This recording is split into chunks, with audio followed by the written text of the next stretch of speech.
How's it going, y'all? Your man Vince here, and we are officially kicking it off with the Dark Souls 2 Scholar of the First Sin edition.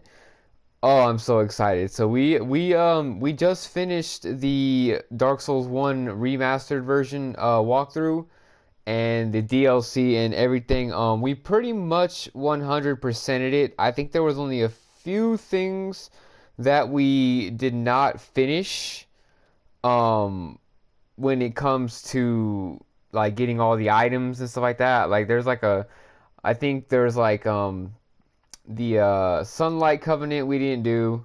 So we missed out on like one or two items from that and also missed out on the Covenant. The Gravelord Covenant we also didn't do, so we missed out on the Gravelord Sword and the Gravelord Sword Dance Miracle and the Gravelord Great Sword Dance Miracle, along with the Gravelord Servant, what you call it, the Gravelord Servant Covenant. But anyways, and I don't know. I think I missed a tail cut or two probably.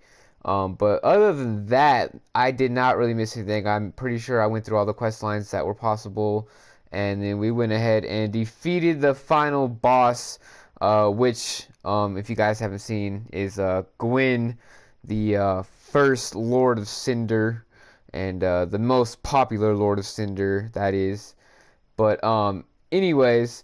So now we are back at it for some more Dark Souls adventures, and this is Dark Souls 2, and this is honestly one of the least talked about Dark Souls in the series. I think it's the least cherished as well.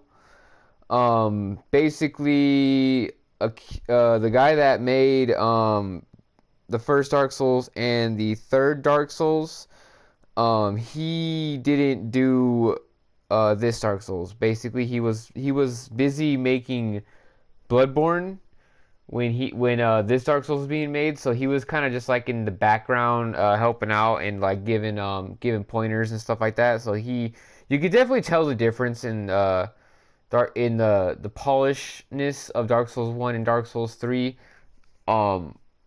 compared to Dark Souls 2.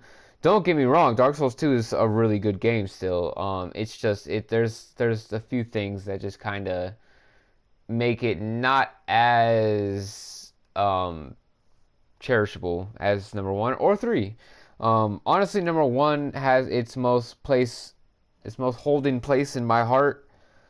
Obviously, because that's the first one I played, and there's just something about number 1 that's just so replayable. I've played number 1 the most, and I could still play it even more, even though we just did a whole walkthrough for it, and I've played it a lot before that. There'll still be times that I'll go back to that game, I'm sure, in the future. But anyway, so let's go ahead and get this knocked off. Before we go ahead and start this, I'm gonna kind of run down how I'm gonna have my character. So basically what I'm doing with this is I'm going to be basically making this like a continuation of my character from Dark Souls 1. So basically, I'm gonna pretend like this is the future, because I'm pretty sure this is actually the future. Like supposedly Dark Souls 2 and Dark Souls 3 don't have anything to do with Dark Souls 1, or each other at all.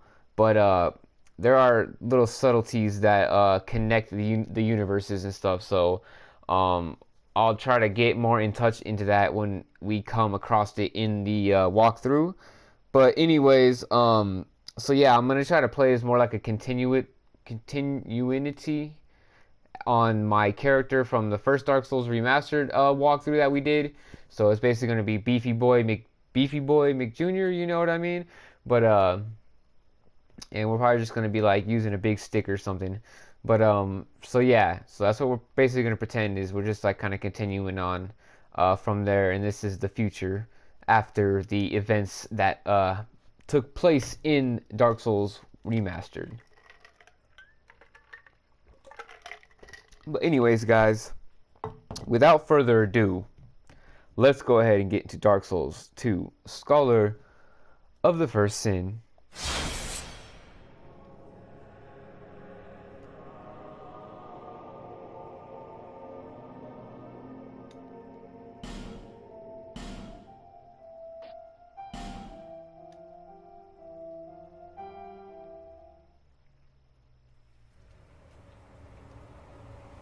Perhaps you've seen it. Maybe in a dream. A murky, forgotten land.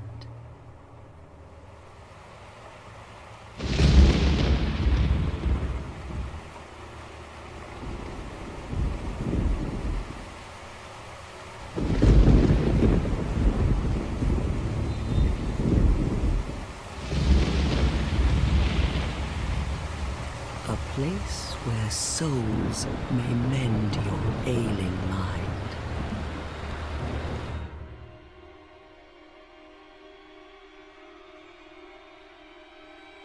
You will lose everything. Once branded. The symbol of the curse. An augur of darkness. Your past, your future, your very light.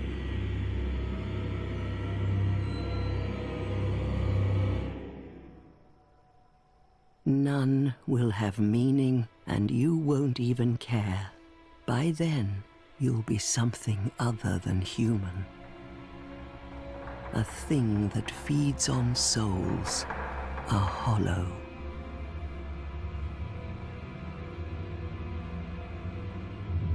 Long ago, in a walled-off land far to the north, Wow, you're pretty.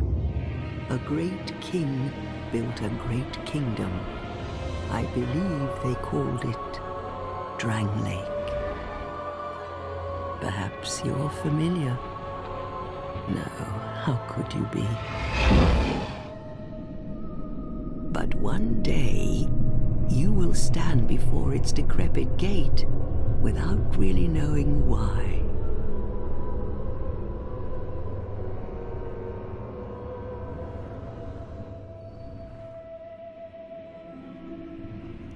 Gosh, I gotta say, guys, all of the Dark Souls have really good intros, to be honest. They all have really unique intros to themselves. I enjoy them a lot, each of them. The Bloodborne intro is really, really good too. Don't get me wrong.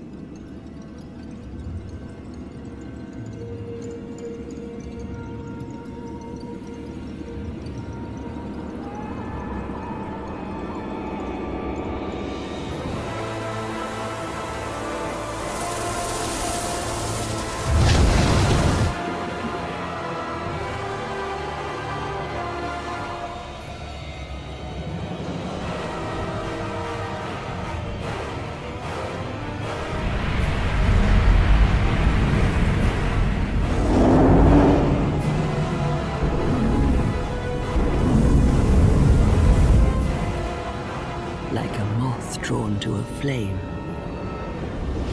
Your wings will burn in anguish. Time after time.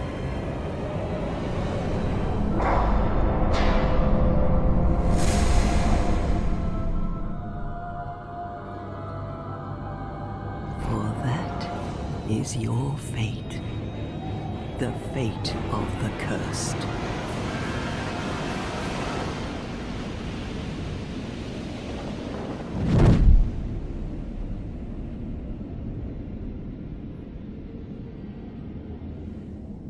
Why you would ever do that in a real life situation, I don't know, but yeah. I guess canon for the story. Jump into the big black hole, it is your fate. It looks like death, but do it. Ah, look at the crisp 1080p. I love it.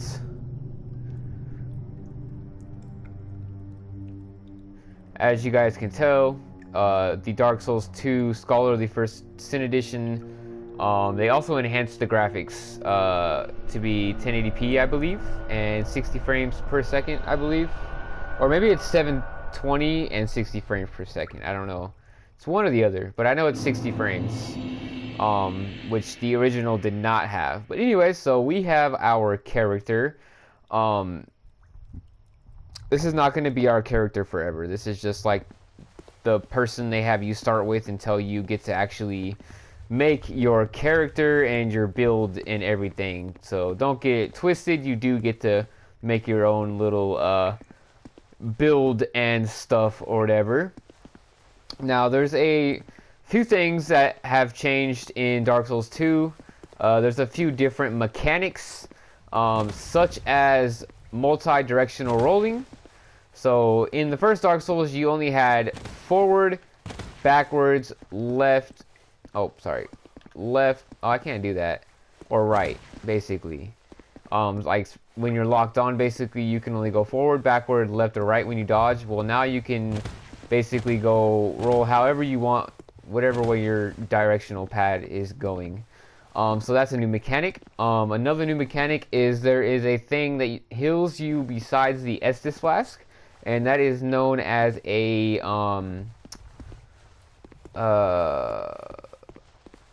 what are they called? Gemstone or something like that? I think they're called gemstones or something like that, but they're like a heal over time type thing. They heal you very slowly, but they heal you over time. So you get a continuous heal for a little bit, so that it's kind of a... I think it's a thing that they kind of took from the Demon Souls, which is basically the predecessor to all of Dark Souls and Bloodborne. So all of the Soulsborne series, Demon Souls is like a predecessor to them, before they figured out all the tweaks and all the things that they should fix up and change and all that. But anyways, so there's that now also. So there is still Estus Flask too. So that's just basically makes it a little bit easier. What else? There's a new mechanic. There's no such thing as the kick. It's a... I forgot. How does it go? No, it's not working. There we go. It's basically it's like a riposte or a post. But anyways, so that's new. What else can I go over that's mechanical wise new in this? My health. So basically I'm hollow right now. Basically in the first Dark Souls, remember, if you go hollow, you basically went mad. And you're beyond death. There's nothing that can help you. You'll attack anyone by you. When you're hollow in that game, though, your health is the same as normal. Sorry about that. But in this one, if you go hollow, your health points are halved until you find a certain item which undoes hollowing in this game. It's not the same item. There's no such thing as humanity in this game. So yeah, there's that. So that kind of made it it's kind of more challenging that way, if you ask me. They say that they try to make this one easier for so that more people would play it. But I think honestly, there's a lot of mechanics that made Dark Souls 2 a lot more challenging than Dark Souls 1.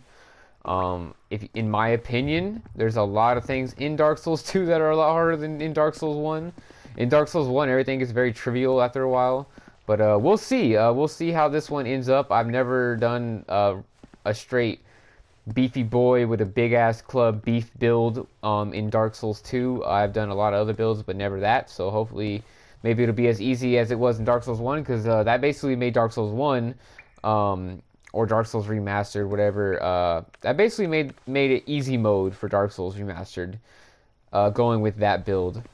But anyways, so we have Awaken in this place, and it is called Things Betwixt. I don't know if you saw, but when we first came up, it popped up or whatever.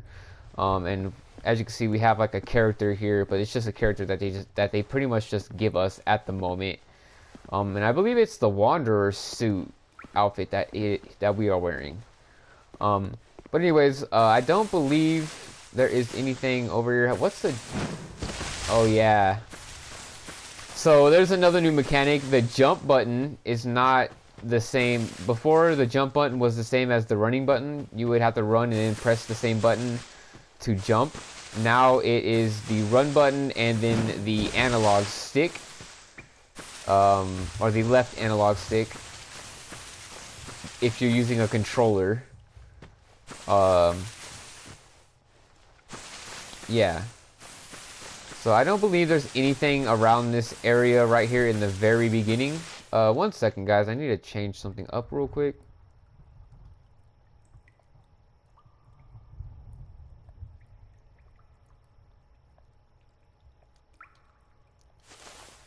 Okay, my bad, guys. Like the grass is like super freaking loud for some reason. So I feel like I was like yelling over it. So I just went ahead and turned down the microphone volume. But yeah, I never really understood what this little area was supposed to be. Like, they never, like, I'm sure, like, Vati Vitas or something has an explanation. But you just kind of wake up here in this, like, bird dome looking, like, area. And you're just like, okay, so I just woke up. I jumped in a big black hole and woke up in this little area. So, we jumped in a big old hole and we woke up in, things betwixt. So let's go ahead and move forward. Actually, let's see if do we have anything on us? All right, so we do have the dark sign, so that is also another reoccurring thing, which basically you can use to go to the last bonfire you used, but you will lose all the souls and humanity that you have. Show item info. An accursed mark. The dark sign induces death, returning the player to the last bonfire rested at the cost of all souls held. Do what you must to gather the pieces, scraping them into some semblance of a whole before the will to do so fades. The black separation crystal also banishes phantoms returns to your world. So basically, if you invade a world, you can use the black separation crystal to go back home. Or if you get summoned into a world, you can use the black separation crystal to go back home. Or if you have a phantom in your world, you can use the black separation crystal to send them back to their world, and so that they won't be in your world anymore. And then we also have the Bone of Order. So restore the links to other world. Online play item. So it's not really gonna matter for us because we're not really gonna be doing any online play. You will be punished for fleeing from other worlds by disconnecting unjustly. However, this charm will dispose the ire directed at you. So basically, that's also a new mechanic in this game. So if you like basically rage quit in a match, that's when you're connected online. If you're in someone else's world or someone is in your world, you basically get like a target on you, and it's easier. I think it's like easier for you to get invaded or something like that. So basically, this will make it to where everything will be restored back to normal. So let's read the rest of this. It says, but sins are not easily buried, and there's no telling if you will be let off so easily next time. Each encounter in life is a precious turn of fate, and fate will not be cheated. So that's interesting. I don't think I've ever really read that before. And then we also have, let's see, the imported hood. Hemp hood. Ooh, hemp. Made out of hemp. That's weird. Yeah, the ganja. Hemp hood that fully covers the face, provides protection from the elements, and little more. The cursed souls who wander the lands have a strange way of ending up here, as if drawn from afar by some force. I just love the story in Dark Souls 2, though. Honestly, the story like it's pretty cool in Dark Souls 2. I like how. What the fuck? Whoo! Whoo! Oh my God, guys, I am so sorry. That freaking thing just gave me a gosh darn heart attack from hell. Like, I know that those things are in this area that we're about to walk into, but, like, I didn't know it ran out of the area and was gonna, like, run at me like that, like, while I'm talking and it's all quiet and shit, and all I heard was, like, the steps run up real quick. That just scared the shit out of me. Whew, I got chills all the way up my body from that, dude. That was insane.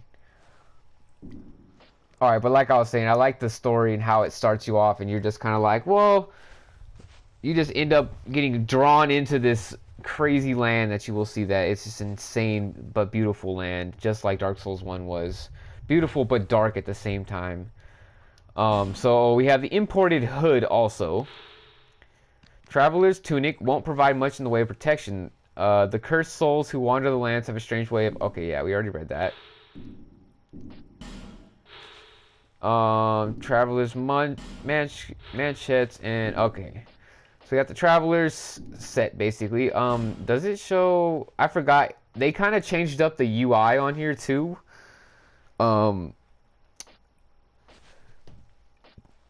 like I said, they said that the way they switched it up was supposed to make it easier and more comprehensible for players, so that there would be more players. But I kind of feel like it's actually more complex than it was in the first Dark Souls. Definitely. One thing is also I really like about Dark Souls 2 is there is a lot more fashion and a lot more weapons. And you also get 4 rings instead of 2. So yeah, you could you get to have quite a bit of fun. And you also have 3 weapon slots instead of 2 weapon slots also, and 3 shield slots. And there's a dual wielding mechanic also in this game. There was not a dual wielding mechanic in Dark Souls 1. But anyway, so we'll have a lot of stuff to choose from. This is going to be this playthrough or this walkthrough is going to take a lot longer than the Dark Souls remaster walkthrough, because this walkthrough is going to have a lot more content. There's a lot more bosses, a lot more stuff to do in Dark Souls 2. Plus, we have 3 DLCs that comes with the Scholar of the First Sin Edition. So yeah, we got a bunch of stuff ahead of us, guys. Probably going to be good for pretty much the rest of the year with Dark Souls 2. So yeah, there's that. But anyways, so let's go ahead and I think that's everything that we had, right? Yep. Oh wait, no, I wanted to see the resistances. So how do I... There we go. So I want to see, so we have, this is the poise. This is poison resistance, so it has some decent poison resistance, and it has some decent bleed resistance. This means physical defense, this means versus strike, means versus slash, means versus thrust. So yeah, that's also something new. There's 3 different types of attack, thrust, slash, and strike. And there's 3 different defenses towards that, and then there's an overall defense, base defense, as you can see. We also have magic defense, so we got 5. We got 4 fire defense, lightning defense, that is defense against dark. So dark is also a mechanic in this game now. Petrify. So we have some resistances on that, so okay. Alright, let's go ahead and move on then. So yeah, things betwixt, we got these weird monkey things. I think there's an item to the right over here. Yes, I believe so. There is an item over here. Let's go ahead and pick that up. Rusted coin. Which I don't recall what that is even used for. I think it's like a item discovery. Alright, and run over here. So we can attack these guys, but they'll honestly freaking just wreck our shit right now. So it's not even worth it. And we have no weapons, so we'll just be like barely doing any damage to them. I believe that is it for this little circle area. Let's go ahead and head farther in. So we got a big old tree. It almost looks like a tree from like Ash Lake, where the everlasting dragon is. Not quite as big, but there is that. So there's 2 paths here. We have a path. What the hell is that? We have a path going forward across.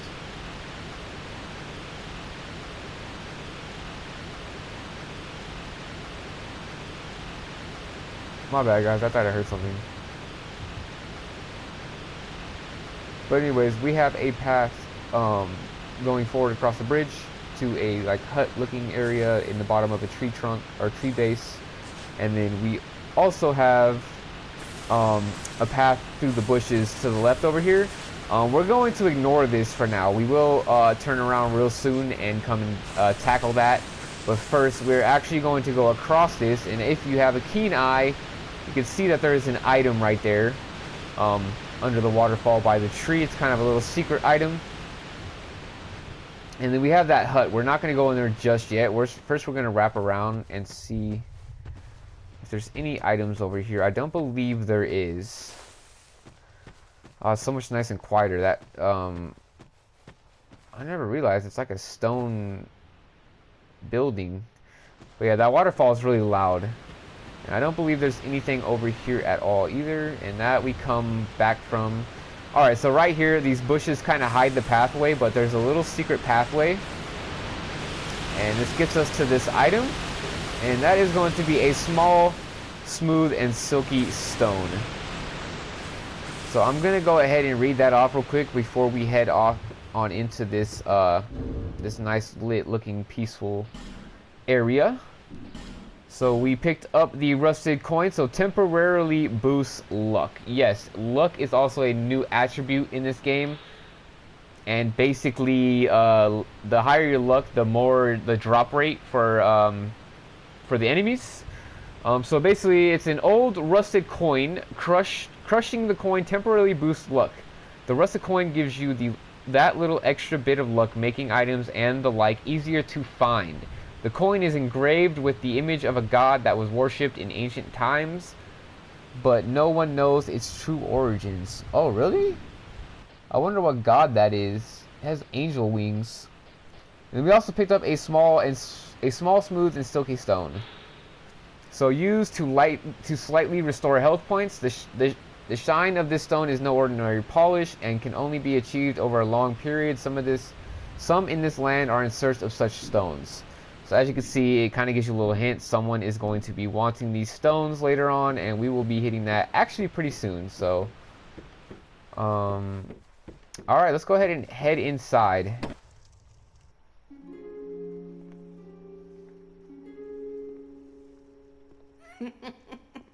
What seems to be the ruckus? Oh my, your face. The face of the curse. What the hell? I feel like the dialogue changed. It's an undead. An undead has come to play.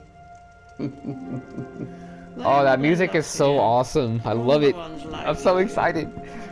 Dark Souls 2 is honestly, it really gets shit on a lot. Dark Souls 2 is honestly, it's just as good. It's as good in its own way as the other Dark Souls are as good as they are in their own way. Finished. You'll go hollow. Yes, you'll become one of them. Hollows prey upon men, feast upon their souls. I will not go hollow. I am going to fuck up everybody. Of the cursed. So, a little insight. These 4 ladies that are sitting down, not the handmaiden girl that's standing up, they are actually fire keepers. Now, in this game, fire keepers are not a thing anymore. Or bonfire keepers, whatever you want to call them. They're not existent anymore, but they are talked about and mentioned in this game, but they are talked about as if they were way in the past. So that's why I'm kind of going with the whole, oh, this is Mr. Tanky in the future. He's gone and done everything in his land, and now he's gone to the future. We went to the past in the DLC for the first game, so whatever. That's kind of like the role-playing we're going with. So we're going to go with the same name, Mr. Tanky. Oh.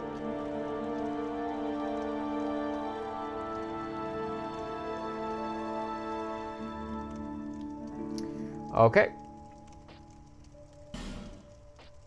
But yeah, so those 4 bonfire keepers are the only fire keepers you come across in this entire game. Alright, so Mr. Tanky, are you sure of your name? Yes. At least you know your own name. Yes. You would be surprised of the feats that I have accomplished. Here's your reward for sharing. It's a human effigy. Take a closer look. That is a very important item in this game, actually. Think back, deep into your past. Yes, it's an effigy of you. So this is where we